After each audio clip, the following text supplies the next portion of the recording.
Well, you look at that. Here to do another tour, baby. We're about to cover a lot in Manhattan. We're going to traverse up the island to cover and tell you the story of the world's first supermodel, the story of Audrey Munson. It's a dark tale involving murder, intrigue, sex. I should bleep that out. Let me repeat that. I don't want to get the censors on me, but first of all, before we start, Phil, how the hell are you? Feeling great. You're feeling great? Save the jokes for later, Tom. Well, anyways, we're gonna do this here in a second. Before we start, guys, come on, like and subscribe. If you've seen more than one of these, you know what's coming, baby. It's gonna be good stuff. Also, check out the Patreon. That's a huge help. That's how I fund all these things. That's how keep Phil's lights on. And yeah, aside from that, I don't know. And I don't want to ramble too much. It was a rainy, gross day today. We're gonna be talking models, huh? All you influencers out there. So we got a lot to cover. What do you think, Phil? Should we just do this? Yeah, let's go for it. Let's go for it.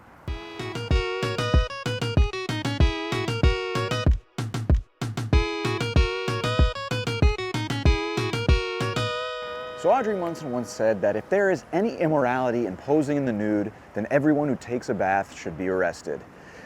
Which is not exactly how indecent exposure works. Learned that one the hard way.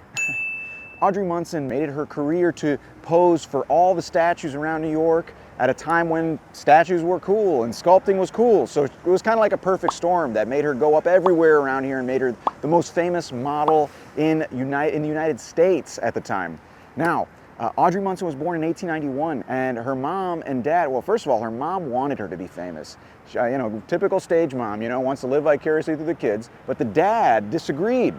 Didn't want her to be in that disgusting industry of being on camera or being in front of the public eye. And as fathers do when they disagree on parenting decisions, he left the family to start another family with a different person. Go figure. By the way, he comes back into the picture later on, especially when she becomes famous. Shock. What about those men, huh? Bunch of opportunists. Anyway, the mom wants her to come to New York, and this is kind of the beginning. This is where it all starts. They make this move to New York where the mom thinks this is where it's all going to take off. And I thought it would be interesting to start at this statue here in Battery Park, because this is a statue of Giovanni da Verrazzano, but part of it is this female figure here at the bottom, and that is Audrey Munson. Look at that. So just so you guys know, Giovanni da Verrazzano was the guy who, quote, first found New York Harbor in 1524. He was an Italian guy sailing for the French, supposedly planted a French flag at the entrance to New York Harbor, but didn't actually explore the area the way Hudson did in 1609.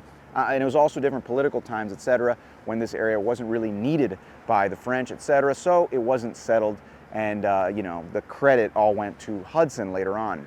Fun fact, later on, da Verrazzano actually met his end and died by being eaten by cannibals. That's right, he went down to the Caribbean, got off the boat, went to an island, and his crew watched from afar as he was killed by the natives and eaten by cannibals. Yeah, that's right. They were not fine young cannibals, I'll tell you that. Little late 80s, early 90s music reference. But yeah, I guess that's what happens when you're an explorer back then. I wonder if that was covered by workers' compensation. But yeah, that's kind of the first stop. This is the beginning. Move to New York, Audrey Munson and her mother. Let's see what happens.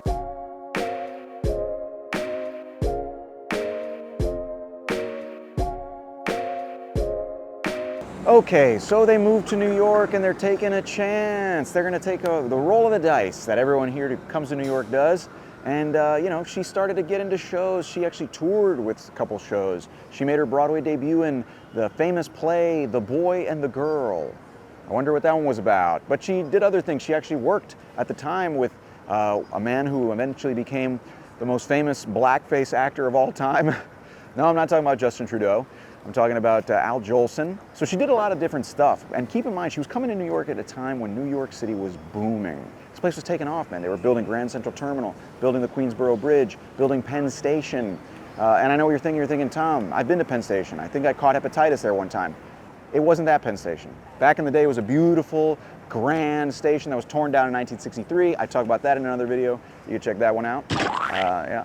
Also, she found her first love. His name was Felix Herzog. And he's the guy who introduced her to artists. He was a member of the National Arts Club, which I talked about in the Gramercy Park video. Man, I'm just knocking these little plugs out. But he kind of fell in love with her. She fell in love with him a bit, but he also introduced her to posing. She had never thought about it as a career, but he showed her how lucrative it could possibly be. Oh, little side note, he was 52, she was 19. I'm sure they had some great conversations where, I don't know, he taught her how to ride a bike or something.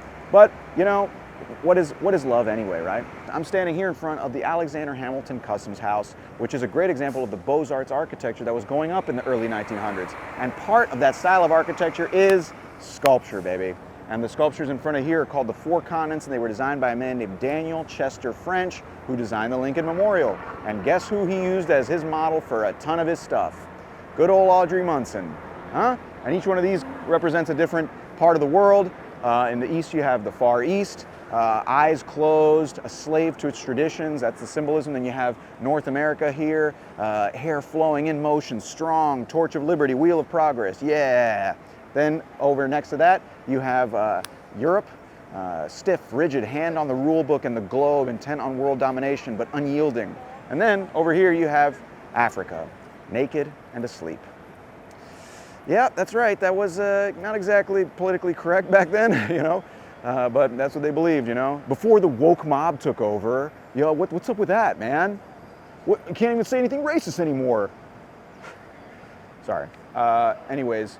Yeah, that's, so yeah, Alexander Hamilton Customs House. Beautiful building, another example of the architecture. We gotta keep moving. There's so many statues of this woman. We got a lot to cover, so.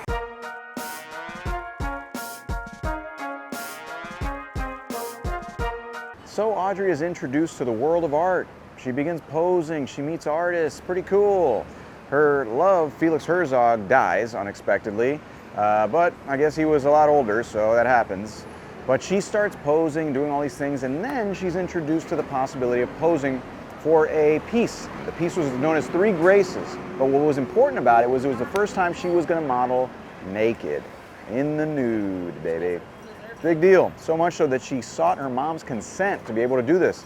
You know, I guess back then you got consent from your parents. I guess there would be a lot less OnlyFans today if you just had to get consent from your parents, but she did it anyway. She claims to have posed for over 200 different artists as well in total, but also keep in mind, she kept a good head on her shoulders, because at the time, there was places like the West 10th Studios, which are no longer there, but she would just hop from room to room and pose for different people and meet different artists. But it was also a way, unfortunately, where young models were taken advantage of. But she kept a good head on her shoulders, and she said that one of the things that guided her was when she would go in for interviews with artists, she would look to see if there was too much equipment for midnight revelry in their studios, and then she knew it was a bad sign. It's smart, it's a good motto to live your life by. So she starts posing for different artists at the time, and one of them was Adolph Weinman, who designed this piece right up there. That's called Civic Fame. Now, keep in mind, at the turn of the 20th century, it was also when consolidation was going on in New York City. That was 1898. Remember what consolidation is, Phil? Yes, it's when all the boroughs consolidated together to make New York City. Look at that, you remember stuff. Wow, you remember, you only took like 100 of these videos for you to remember that. I love it.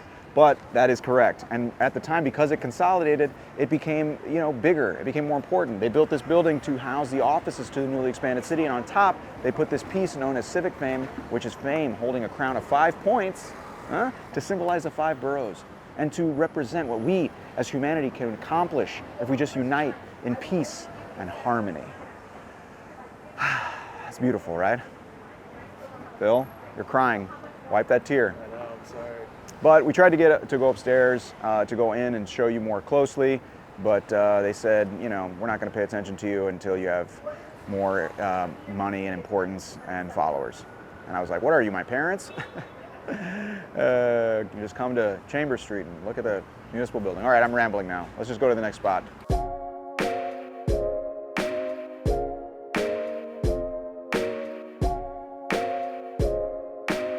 Okay, so now we talk about how hard Audrey Munson really worked and how she pushed the envelope and really made it her life's calling to be as good of a model as she could be. She dispensed beauty tips in the magazines of the time. During all this, Audrey had very little time for a love life, but she had people who were interested. She was the it woman. She was like Kim Kardashian. Oh God, no, I don't know. I couldn't think of anyone else. She was like I don't know, Kathy Ireland, Carmen Electra. I don't know what, if you're into the late 90s, early 2000s scene, but she had a lot of suitors, you know, people like this guy, a railway executive who had a lot of dough, wanted to marry her. She told him to take a hike because she wanted to focus on her career. But she let him down easy, and she set him up with a model friend of hers. That's how you let a guy down easy. You break up with him and then set him up with a model.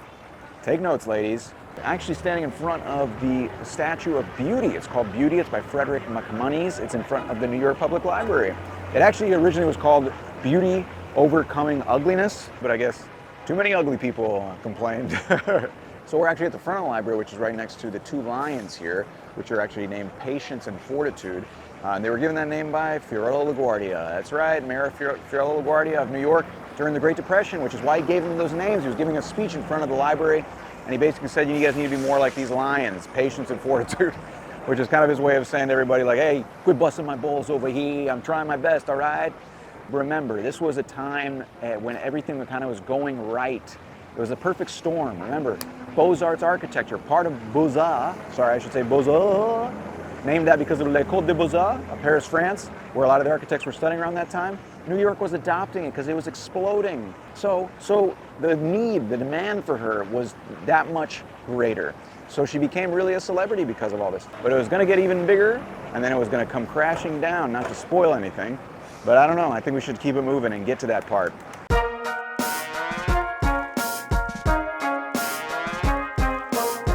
All right, so we talked about how the Beaux-Arts movement is one of the big reasons why Audrey Munson kind of got the fame she did. But it was going to start to slowly change. The tide in New York, the tastes were going to shift. One of the big turning points was the Armory Show of 1913 that happened at the 69th Regiment over on Lexington, right here in New York City, over in like Gramercy Park area-ish. And it's where basically modern art in 1913 was introduced into the United States. You know, people like Cézanne, Picasso, those types of people, Duchamp. And you know, it's what kind of the modern became the modern movement, which then bled into the postmodern movement, which I guess you would probably know by its more official name, which is the "what the hell is that supposed to be" movement. But yeah, it kind of changed art, and this would slowly change the demand for someone like Audrey Munson as well. That's why I'm standing in front of this fountain here. This is the Pulitzer Fountain here at the southeast corner of Central Park. It's named Pulitzer after Josip Pulitzer, a Hungarian immigrant who came here to the United States, and he achieved the American dream, became a super successful journalist, but he's the guy who funded this fountain. He gave some money, he bequeathed, which sounds a little sounds inappropriate, but he actually bequeathed some money to build this fountain here at the park.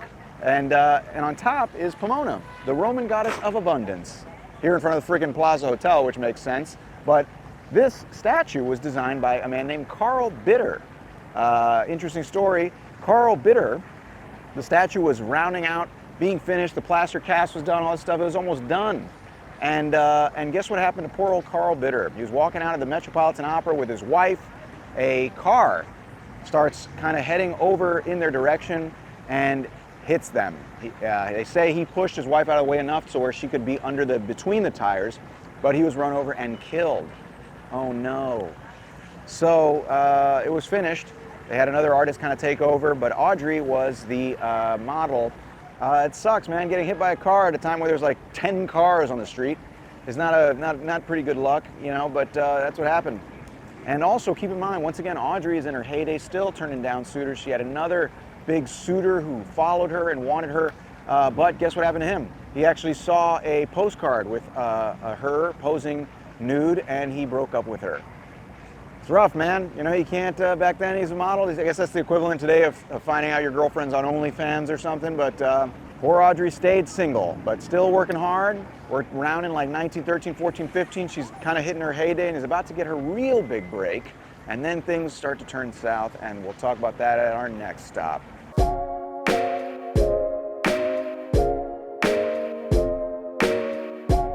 All right, so we've been setting up now for Audrey's big break, and that happened in 1915, and I was at the World's Fair, the Panama-Pacific International Expo, to celebrate the Panama Canal, which I actually talked about in a video, believe it or not, that I did in Panama.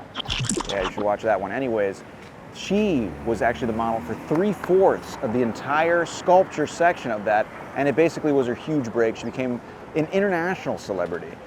So the question was now, what does she want to do? Well, she could go either film or stage, and she tried stage. She actually did a Broadway show called Fashion Show that was packed for its first week. But then the guy who was producing it was named Edward Albee, very famous Broadway producer at the time. His grandson became Edward Albee, the playwright, Pulitzer Prize winning playwright. Anyways, that's digressing. But Edward Albee, they say, came on to her backstage. She rebuffed him, turned him down, and said, no, thank you, and the show was canceled. Yeah, this is way before Me Too, obviously, but you know, this stuff has been around for a while, so shock. So at age 24, her Broadway career was over. So she tries to go into films. And the first film she made was called Inspiration, super popular movie. She became the first American actress to ever appear nude in a movie. That's a big deal. The second movie she made was also very popular. It was called Purity. Both aptly titled for when you show nudity, but it was actually the most popular movie in the country at the time, ahead of the other popular movie, which was called Birth of a Nation. If you're not familiar, that was a very racist movie that basically called for the return of the Ku Klux Klan to bring the South back to prominence, you know, and take back the country in a way. I guess you could say it was the first version of the Avengers in some kind of weird way. But she also became the first celebrity, the first actress to ever be flown to set in an airplane by a man named Alan Loghead. That's not a very cool name. That's why he changed it to Lockheed. So if you know the name Lockheed Martin, the defense contractor, you know, that's where it came from. And he flew her. So I hope I'm not getting targeted by a cluster bomb right now or something, but that's the guy. And all of these movies, believe it or not, were lost to time. And no one really found them until 1993. And you know where they were found? They were found in a French dude's porn collection. Well, your creepy uncle feels vindicated now, huh?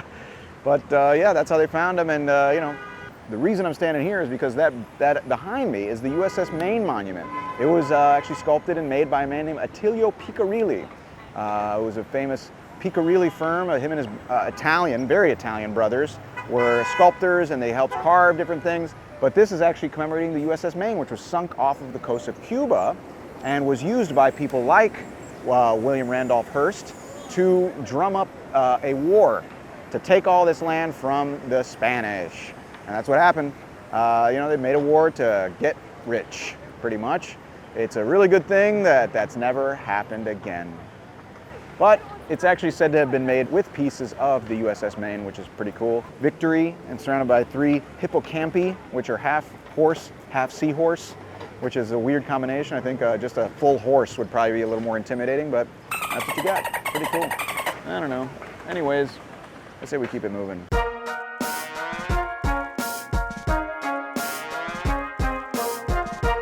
Not only did art start to kind of shift towards the more modern and things like that, but her relationships took a hit. Another relationship that kind of turned sour for her was that with her landlord, a man named Dr. Wilkins. Now, she was never romantically involved with him, but he had a big eye for her.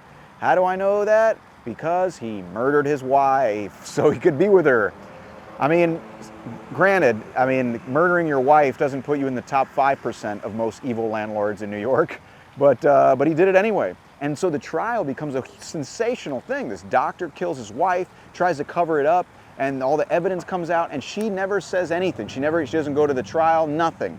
And so everyone and it became kind of also a publicity stunt. The movies of her that were out advertised themselves as, hey, come see the woman who caused this guy to kill his wife, all that kind of stuff. And it really tarnished her image.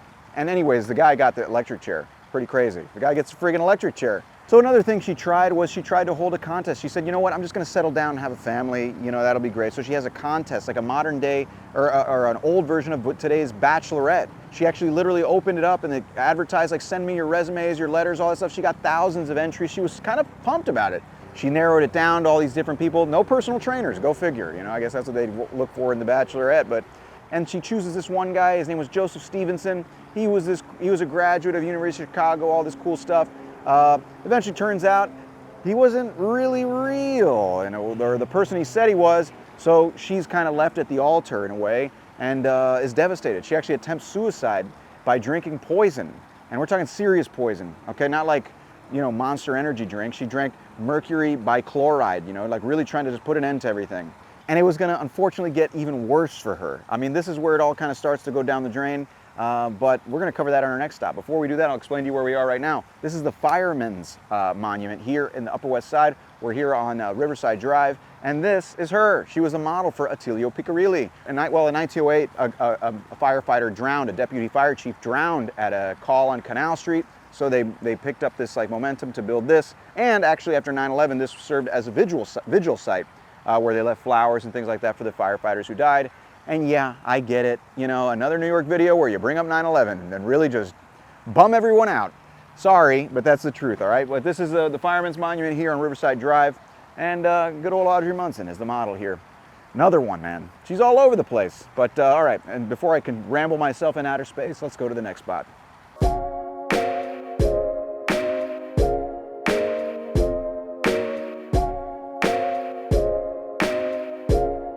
That's good old Audrey Munson there, sculpted by Augustus Lukeman, and it is the Strauss Memorial to Ida and Isidore Strauss, two of the owners of Macy's who died on the Titanic. In fact, if you've seen the movie, they're the two old people that are in the stateroom as the water rushes in, and their line was cut in the movie where she refuses a spot on the lifeboats to stay back with her husband, which is totes presh.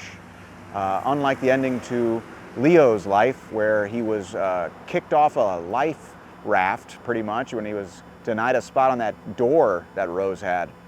What a jerk. She just basically, mushed his face in the water and said, "Drown, you freak. Get on the friggin' door." Anyways, that's neither here nor there. Let's talk about Audrey Munson, huh? So, towards the end of her career, Audrey Munson started to devolve into different conspiracy theories and raging anti-Semitism, as celebrities do, cue Mel Gibson. But, she actually starts kind of showing signs of being very paranoid. She moves back in with her mom, actually, in a little farm. Well, first of all, she starts selling knives door to door. The most famous model of her day, at age 30, pretty much, starts selling knives door to door. She's still pretty young, but she had no other way to make money. So just imagine Pamela Anderson selling you knives and coming to your door. Imagine that. I'm sure some of you guys have imagined that, you freaks. But yeah, so she starts selling knives door to door, and then she takes a pitchfork to some farmer. Actually, the farmer was mistreating a horse, in her opinion, so she tried to stab the guy with a pitchfork. So the mom's having trouble with Audrey, and in desperation commits her to an insane asylum in Ogdenburg, New York. So she lives out her life from 1931 to 1996. She died there at 104 years old, 1996. I mean, she could have done the frickin' Macarena. This woman could have been there, we were alive back then. I was just barely alive, I was still really, really young, but and it's the story of New York, you walk by these buildings, you see her face on some of them, and you never even think that she's lived, this person who modeled for the statues lived such an epic life. It's a story of New York for everyone who comes here, big dreams, big disappointments, big failures, but everything bigger here in New York because of that. Someone once told me before I moved here that New York's going to be your highest highs, but also your lowest lows. And the story of Audrey Munson is a pretty good example of that. Anyways, before you guys turn on the waterworks, I really get you. What do you think, Phil? Should we wrap this up, head to the last spot?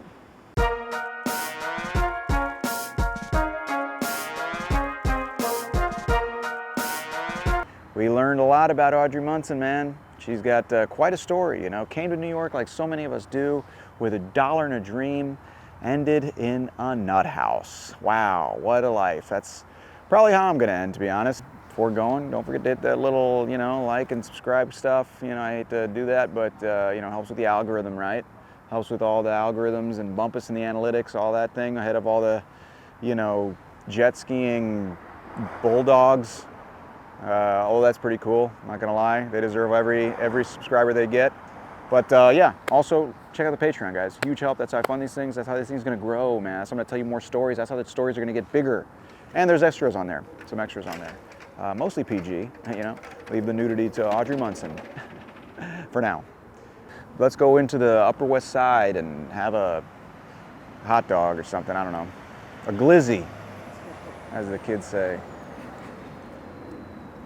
All right, see y'all later, guys.